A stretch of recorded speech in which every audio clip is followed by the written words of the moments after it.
The Florida Gators take on the LSU Tigers this Saturday night. And what better way to talk about it than with Caroline Fenton from Locked On LSU? You are Locked On Gators, your daily podcast on the Florida Gators. Part of the Locked On Podcast Network, your team every day.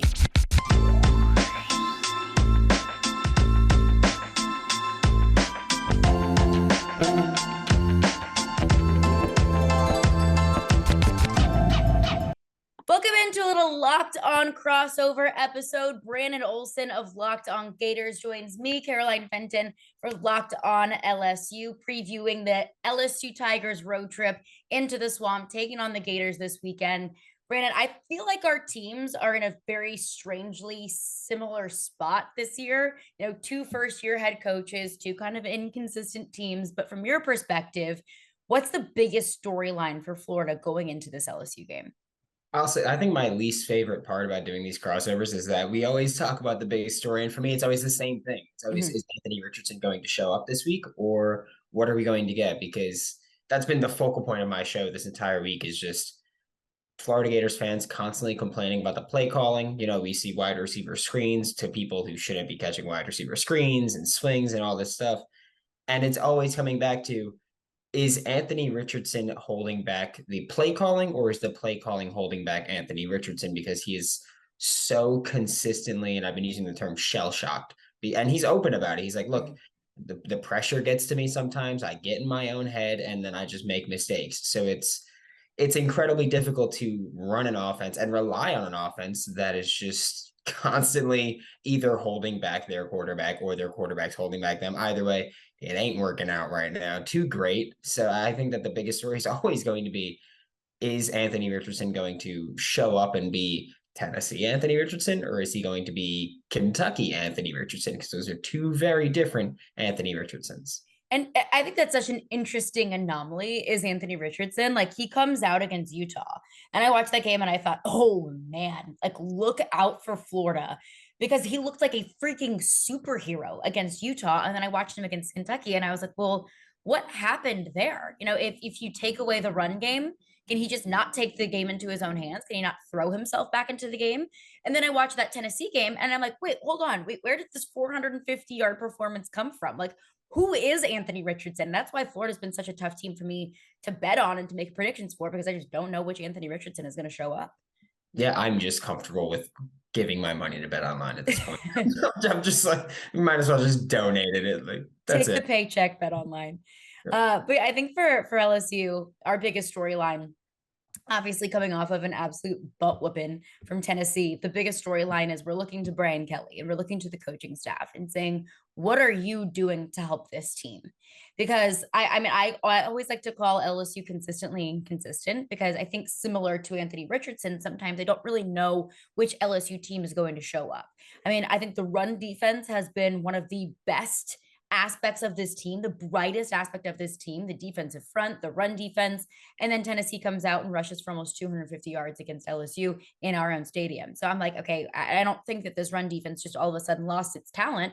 Was the defense not prepared to stop the run game? That was my question after the Auburn game. Was they were so prepared to stop the run. They were so prepared to stop Tank Bigsby. And then Robbie Ashford just throws the ball all over the yard. And then against Tennessee, were they so prepared to stop Hendon Hooker? Were they so prepared in the secondary to stop the passing game that they just weren't prepared to stop the run, and they just didn't make those adjustments? So that's kind of the biggest storyline for me, is what adjustments is this team making? How can they kind of take what they learned, kind of revealing some of the weaknesses about this team, and try and fix them before the Florida game? And also the special teams, you know, special teams have been an issue all season long. We all watched the Florida State game, you know, two muffed punts, a blocked field goal, a blocked extra point, and then they've just kind of persisted throughout the season. I've said so many times that I feel like if there's any special teams mistake possible, literally in the history of football, LSU's probably committed that mistake so far this season. So it's the special teams, and really it comes down to the coaching. It comes down to Brian Polian, special teams coordinator, Mike Denbrock, offensive coordinator, Matt House, defensive coordinator, and of course, Brian Kelly, of how is this coaching staff managing the talent that this LSU team has? Because there's a whole lot of talent on this team, but how is this coaching staff managing it and kind of optimizing it in order to win more games? Yeah, I'll tell you that Florida State game was, for me, one of the best and worst experiences of watching football. Because I was like, oh, both of these teams look like they suck right now. So I was on a flight. It was the best Great flight. for you. Yeah, it was the best flight of my life. I was like, After a "Oh, great they Florida both Utah suck." game, you're probably riding Yeah, high. I was so excited, and then Florida ended up not looking too hot the next week because I was like, oh, Florida's back. LSU and Florida State are very much not, and then Florida State was ranked, and it was a wild thing. But September football's weird. yeah, it's something for sure.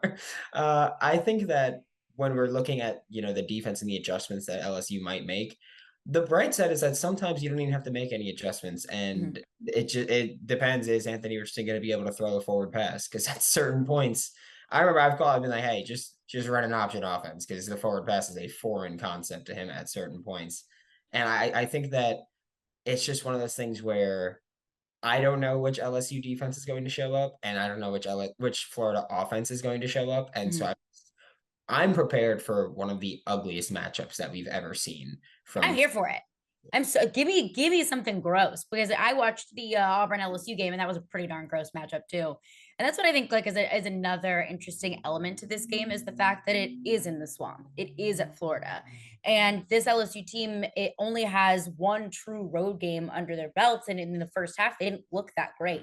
It was at Jordan Hare. They were down 17-0, and it came down to, a strip sack, fumble, scoop and score to get LSU on the board. So I think that's another element here is this LSU team trying to grow and trying to find its identity and also get used to playing on the road. And Jaden Daniels, a quarterback who's played one road SEC game in his entire career, getting used to one of the loudest environments in the SEC, being able to come back and bounce back from a bad loss at home and then take it on the road.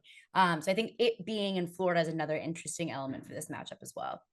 Yeah, I think the swamp is. I mean, to me, there's really three places where I'm like, it's the hardest place to win, and both of our schools played in one of those places. So Right.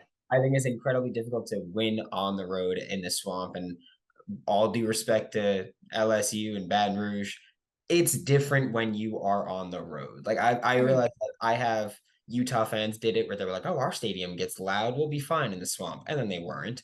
And It's then different.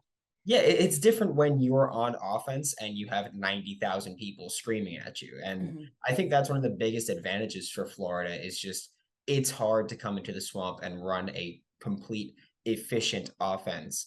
But at the same time, Anthony Richardson has been at his worst in the swamp because and It's interesting.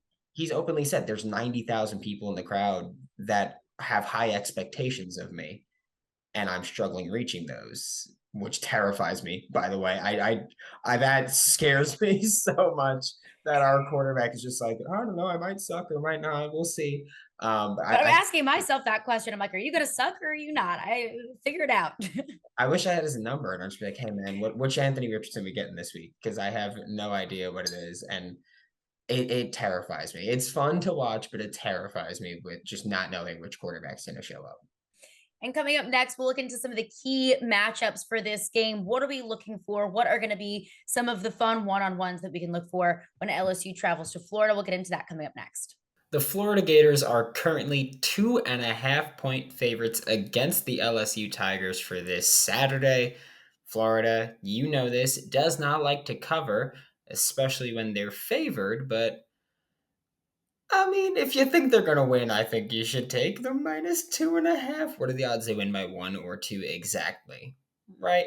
Probably high. It's the Florida Gators. So, why wouldn't they do that? They don't like to have big leads and big wins. BetOnline is your number one source for all of your betting needs and sports information. I've been using BetOnline for years now. I've been saying that forever because guess what?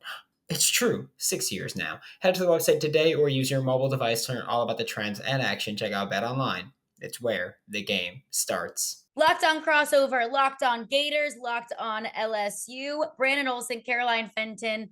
Brandon, what are you looking for? What do you think is going to be some of the most interesting matchups in this LSU Florida game?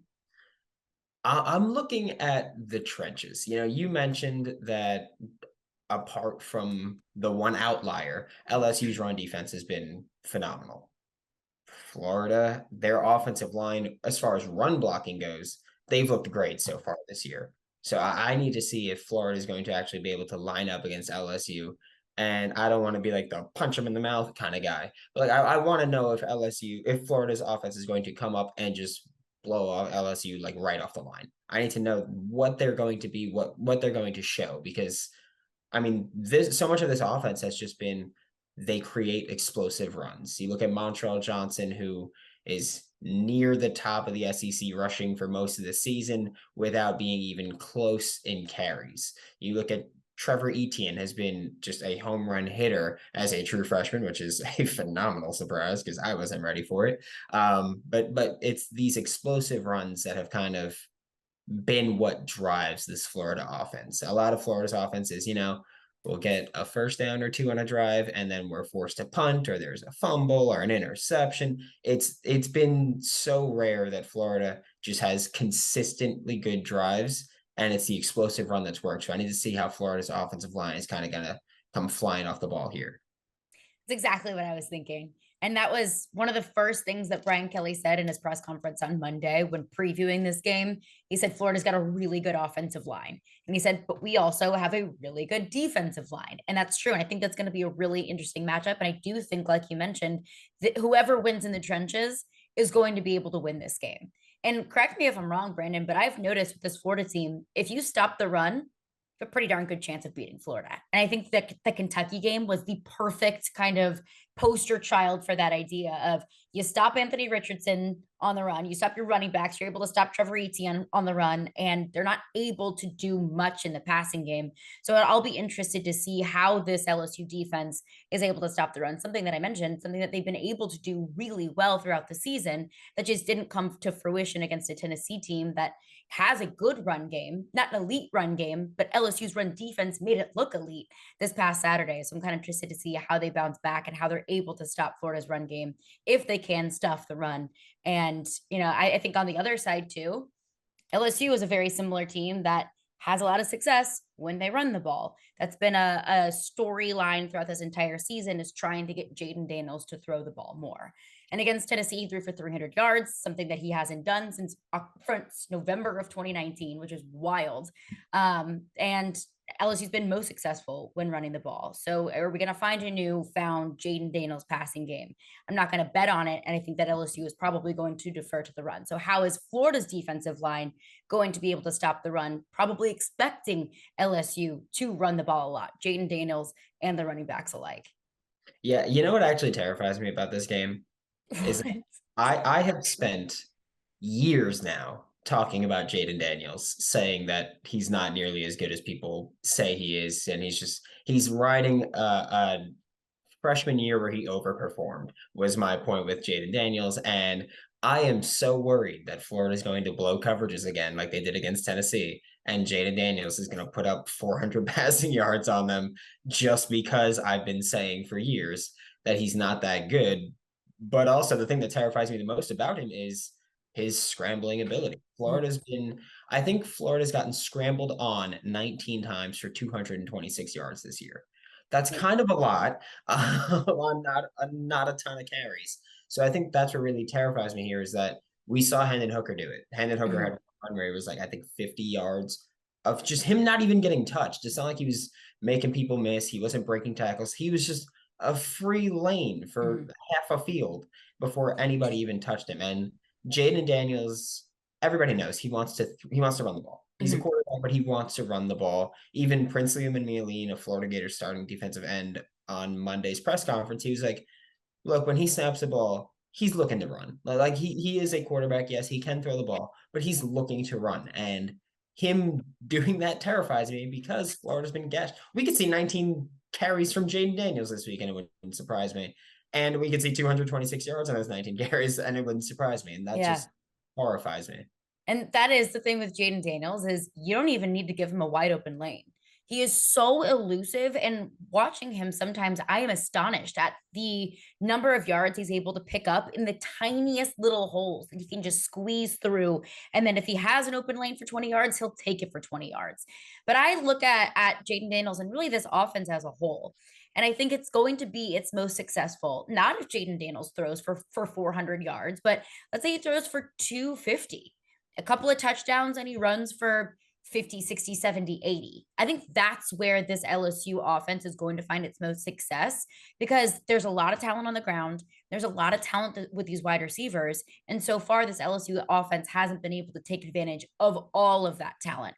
So if Jaden Daniels can throw the ball a decent bit, and if he can also run the ball a decent bit as well, I think that's where this LSU offense is going to find its most success.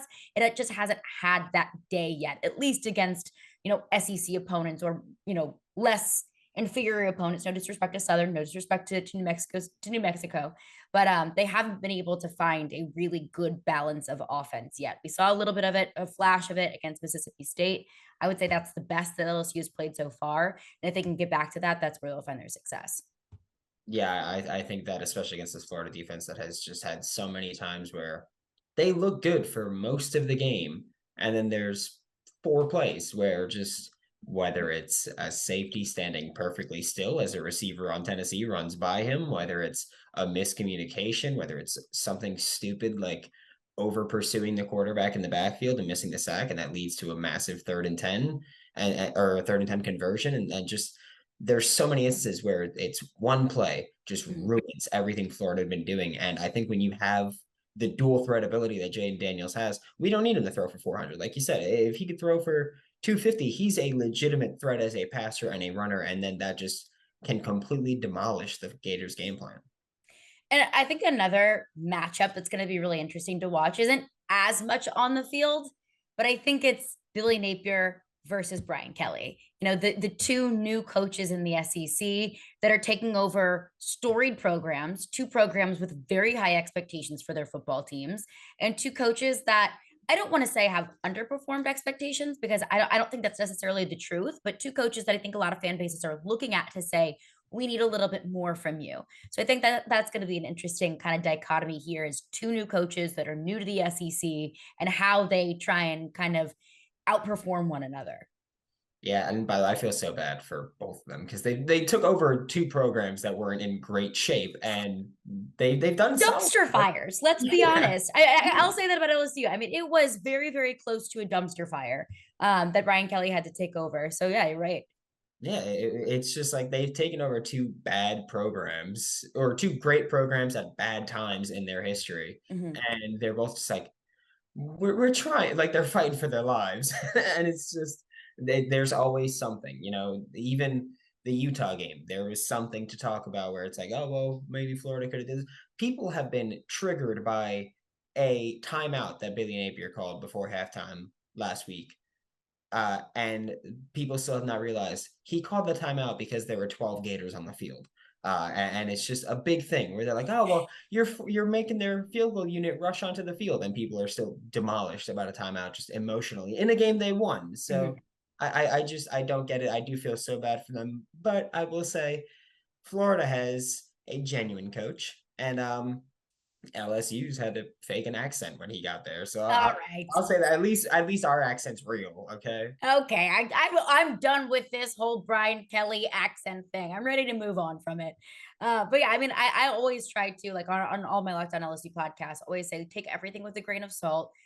Brian Kelly took over a really difficult program, that had 39 scholarship players in a bowl game. It was left in disarray by Coach O. Love him, but it was left in disarray. And it's his first year. It's going to take time. You're not going to rebuild in 6 games. So that's another thing is fan base is looking for marquee wins, for a little bit of motivation and a little bit of reassurance that, this program is good in good hands. It's kind of a difficult thing when both fan bases are looking at that. But coming up next, we'll make our official predictions for the game.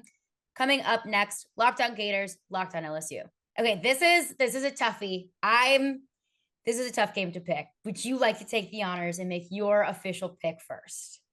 I will say, I honestly, like, usually I'll like throw a number out there beforehand, and I'm like, this is the number that I'm going to stick with. I didn't do that. I will say I think it's going to be, like I said, one of the messiest games that we've seen in this series in a long time. Yeah. I think we see somewhere on the range of, I'm going to say Florida wins. I will always say that at a home game. That's just what it is. I will say 24-21. I don't think it's going to be high scoring. I think it will be very close. I mean, these 2 teams almost always play each other very close. And I think that neither of these offenses really impress me. So I'll say relatively low scoring for college football, 24-21 Gators. I would agree with you that I do think it's going to be low scoring. I don't think that LSU has hit the over in any of their games so far this season. Maybe the Southern game, just because they put up a bunch of points, but at least SEC games, I don't believe they've hit the over in any of those games. I would agree with you. I think it's going to be a low scoring game. Two offenses that are just kind of trying to figure out who they are, two really solid defenses. And I think that the road game aspect of it is absolutely a factor here. I do think that ultimately LSU gets a narrow win just because Anthony Richardson has been so inconsistent. And I think we at least know what to expect from Jaden Daniels. And for the most part, I don't know what to expect from Anthony Richardson ever. I mean, he could go off like he did against Utah and Florida could blow LSU out. But if he doesn't do that, if he kind of regresses and kind of crawls back into his shell like he did against Kentucky, then I think LSU is going to roll. So that's the interesting aspect of it here is what Anthony Richardson are we going to get? But ultimately, I think it's 28-21 LSU. I think that they got embarrassed against Tennessee at home. They just called a players meeting this week to figure everything out, to get themselves back on track. I think that they're angry. I think that they're mad. And I think they want to come into the swamp, have a statement win, and then get reset to take on Ole Miss the next week. So I'm going to take LSU to win this one. They stop the run. They're able to stop Anthony Richardson. They get the win in the swamp. I'll tell you, I'm going to be in complete shambles either way. Just because this is a game where both teams want it so bad. Both teams need it. Yeah, both teams need their marquee wins. I mean, Florida got Utah, but since then it's been relatively up and down. And it's like maybe it was just, week one, great game that Florida played and executed. And since then, there's been a lot of things that they haven't done the same. And I think that when you just put everything together with Jaden Daniels, people know what he is, and the general opinion of his is not that he's this phenomenal quarterback. I think we can say that. So I think he's trying to kind of play up there, and Anthony Richardson is just, you said you don't know which Anthony Richardson. I don't know which Anthony Richardson is showing up. I don't think Anthony Richardson knows which Anthony Richardson. He's going to decide on Saturday. Yeah, he's just going to wake up and be like, ooh, I'm feeling 400 coming up quick. And then we'll find out there. But I think that it's two programs looking for their marquee win, two teams kind of looking to answer questions at the halfway point.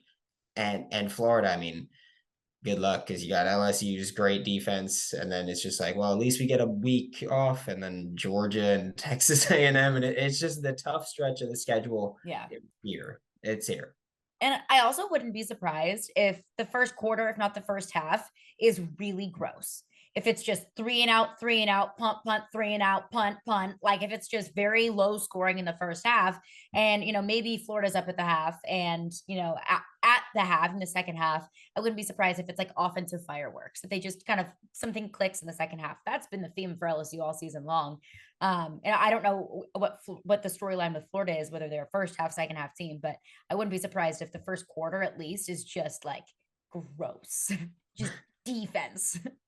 Yeah, no. As long as, I'll tell you this, if they're going to be playing ugly football, at least run the ball a lot so the clock runs a little bit, because I'm not trying to sit there for 4.5 hours just watching these two quarterbacks combine 8 for 43 or something like that. Like, I'm not trying to see that, but at least run the ball, make it at least a little physical there if you're going to be ugly. And Florida, as far as being first half, second half, they've just been inconsistent, whether it's a strong first half, a strong second half. They've just been inconsistent. I would love it if they showed up for all 4 quarters on both sides of the ball for once. That'd be wonderful. But I mean, who even knows at this point? Who's to say? All right, Brandon, where can the people find you? You find me on Twitter, WNS_Brandon, written work with Whole Nine Sports and Giants Country of SI.com. You can find me on Twitter at Caroline Finton1, or the podcast at Locked On LSU on Twitter. You can find us wherever your preferred podcast platform is. Locked On Gators, Locked On LSU. You can also find us on YouTube as well.